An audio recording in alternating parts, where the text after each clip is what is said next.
Hello, everybody, and welcome to another episode of the Black and White United Show. I'm your host, Andreas. Thank you so much for tuning in with me today. In today's episode, we're going to continue the player spotlight series and we're going to touch on our ever reliable defender, Issac Quaynor. Roll the intro. 0, 1. Let's get started.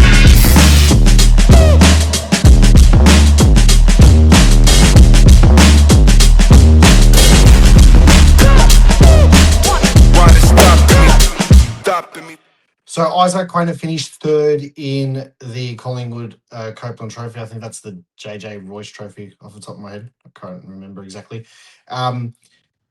There's not really much that we can criticise him on his 2025 season. In comparison, 2025 to 2024 was, the contrast was unbelievable.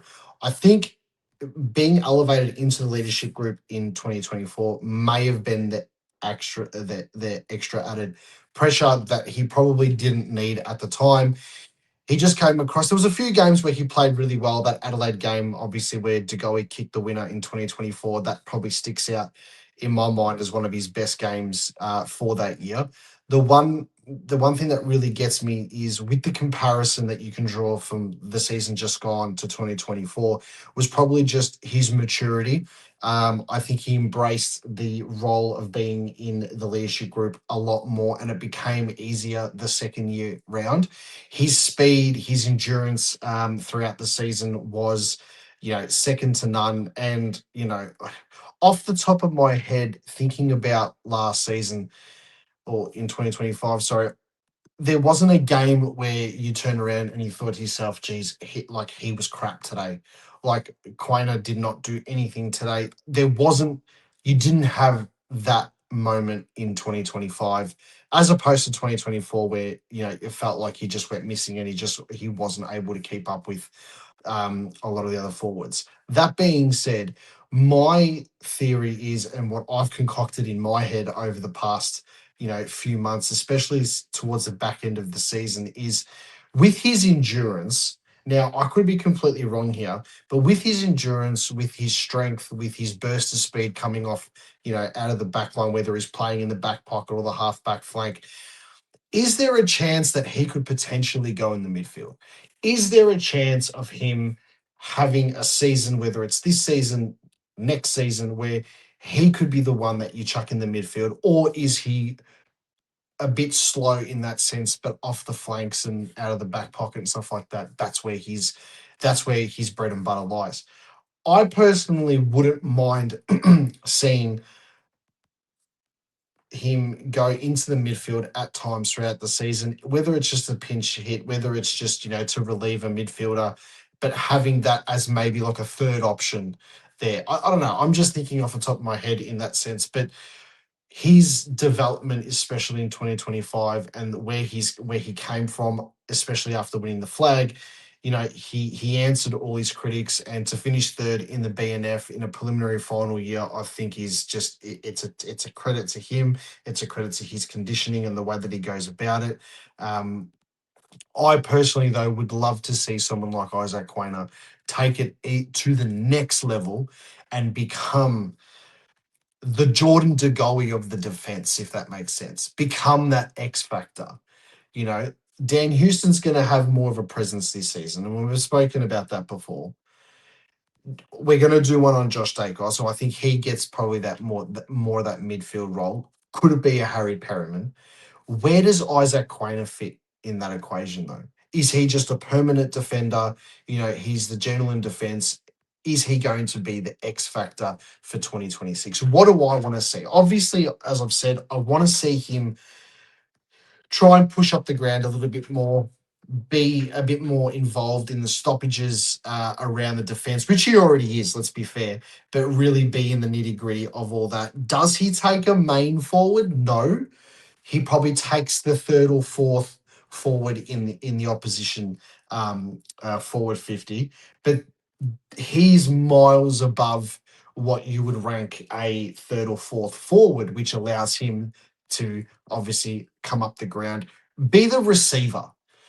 Don't necessarily need to see him in and under, but be the receiver from, a Ned Long going into a stoppage, a Darcy Moore taking a strong grab from a kick out. If he's not kicking out, like let's just say Howe kicks it out, Darcy Moore takes a strong grab, and then bang, IQ's just off.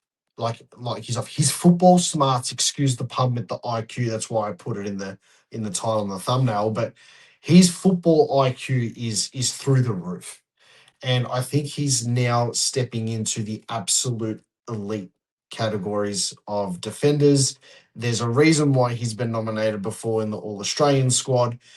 He is a player that we need to. He's a player that we rely on quite heavily in our football club. I wouldn't say structurally he's the most important key in the club, because if he was to miss a game, there would be others that could obviously take that role and push back. We're going to see Pendles most likely play a little bit of defence this year, and I think Sidey's going to play a bit more forward time.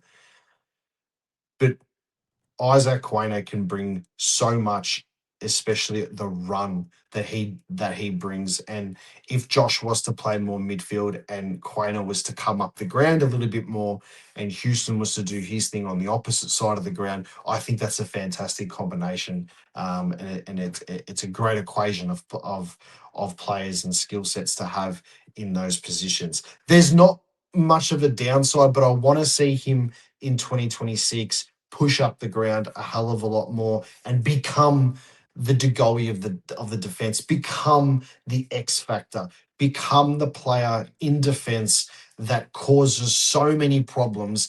And you're going to have to put a key forward on him. They're going to have to put somebody on him to shut him down, because then that releases the other players in defense. Our defense is probably the most leakiest area of our side at the moment, I would think, and we're probably not going to be able to fill any voids of that for at least another 12 months.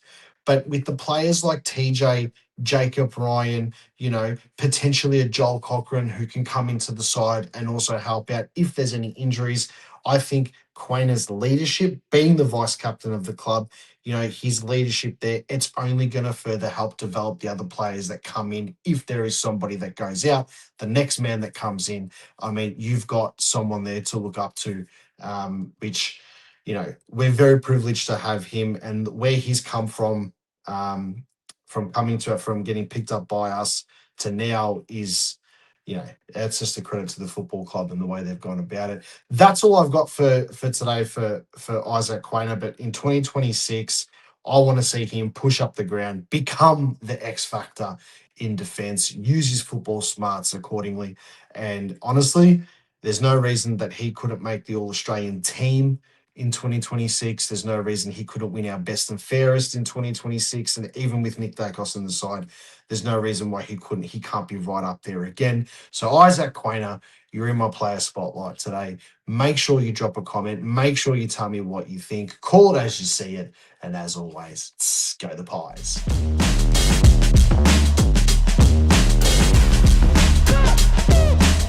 Why they stopping me?